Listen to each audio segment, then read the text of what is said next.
Marriage is always sweet and good and greater and full of happiness when children are involved. And most of the time, when you get children, we start wondering, how do we communicate with them? How do we bring them, especially for the first timers, the firstborns in every family? Maybe the parents are so naive and they don't know what to do, what to say, and how to do it because they don't really understand.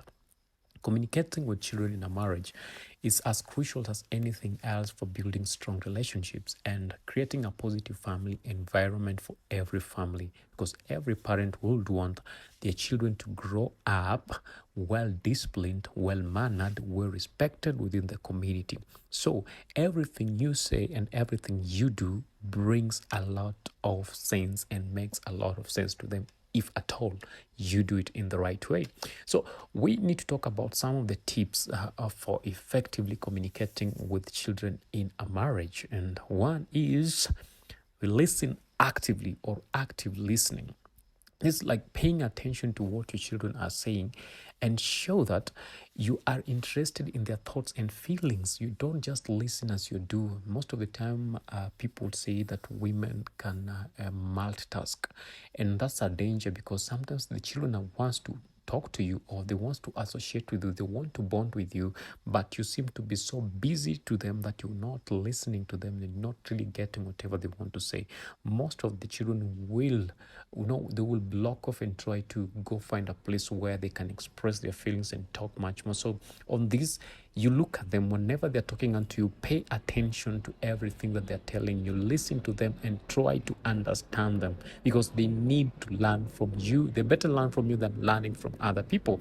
So listening actively can help you understand their perspective and build trust with them. And that is what most children are looking at, especially those who are at the age toddlers up to the age of that is 2.5, 3 years, 4 years, because they really want to associate and try to find a meaning on what's happening in life.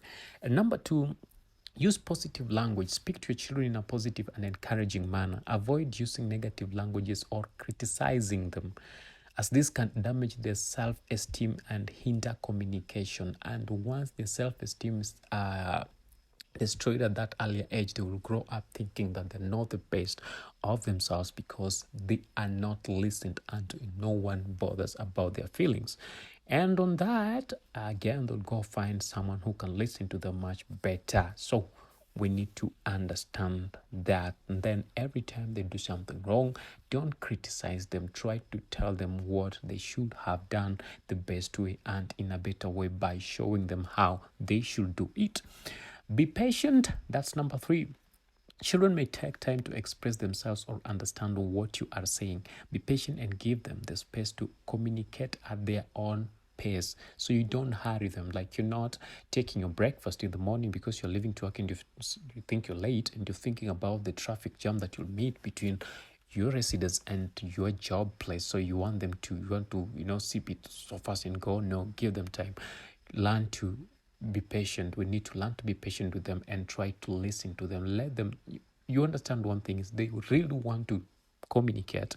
They really want to put something across, but they don't have words to put that thing across. So what you do, you have to wait. It's like a stammerer comes to you, and they want to share something, but they are really not picking up the words that they would like to share with you immediately. So what you do, you don't hasten them, but you become so patient and wait for the next word to come out. That's the same thing with children. And number four, be honest and open. With the children, and be honest with the children and encourage them to be open with you. This can help you trust and strengthen your relationship with them over time and over time and over time. And this is when they hear something that is really not right, they must come into you and ask you, daddy or mommy, why have I done? I've heard people say this. Is it true or is it not true? But if you are not honest to them and open to them, they'll always find another place to go and try to get the right information that they want. And that is mostly on social media nowadays. Social media platforms, other children groups, even asking other grown-up people to get to understand whatever is happening. Number five, that is use age-appropriate language. Tailor your language communication styles to the age and the understanding of your children. Use language that is appropriate for their development stage and avoid using complex and confusing terms. I'm a victim of this. Sometimes I might use or I use words that I know bigger than their understanding and all that. But this is where we say you become a child, you become like them. So whatever you're using words that are well tailored to that age, that they can easily understand them and walk out with them and bring sense out of those words in an immediate and effective way. So that is it. And then is that number 6? Oh, I don't know. I lost the count. But show empathy and understanding. Try to see things from your children's perspective and show empathy towards their feelings and experiences. This can help them feel heard and supported. You need to become like them. So if he or she comes onto you and tells you that, daddy, mommy, I think I'm feeling pain on this food, you need to go down and try to check what might be happening on that food. I need to go down and try to check what might be happening on that food. Sometimes we might brush it off, but something greater might be happening to them that will lead to a bigger problem at the end. Remember, children like playing and playing. So maybe in that in the case of playing with other children, maybe one might have had them and maybe scare them not to say, because they will do 1, 2, 3. But when you listen to them and understand them, it becomes much easier for you to know and see how you can help and solve that case easily. Resolve conflicts peacefully. When conflicts arise, to try solve them peacefully and teach your children healthy ways to communicate and resolve disagreements. This is where children go play, and then they end up, maybe that's a favorite playing tool, a playing toy that both of them want to use at the same time because they feel it's really, really, really nice for them to use it.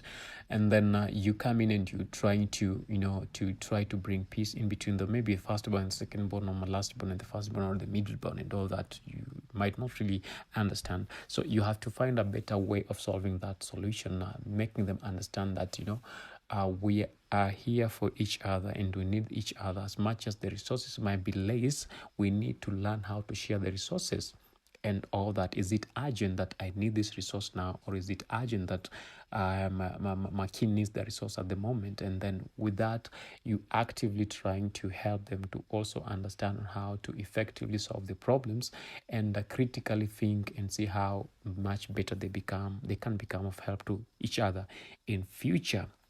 Then involve your partner. And this is where it becomes a problem most of the time. They are favorites in every family. Maybe the daughter becomes a favorite to the father. So when the mother is trying to discipline her for whatever she might have done, the father feels bad, and the father goes to protect her from the discipline that the mother is giving and try to keep her from it. And with that, you think that the father is the best because he does not beat her, and the mother becomes the wrong one because he's always beating her. And the same thing with the woman too. So we need to understand, if they have done something wrong and the other partner is trying to discipline them, we need to support the partner to discipline them.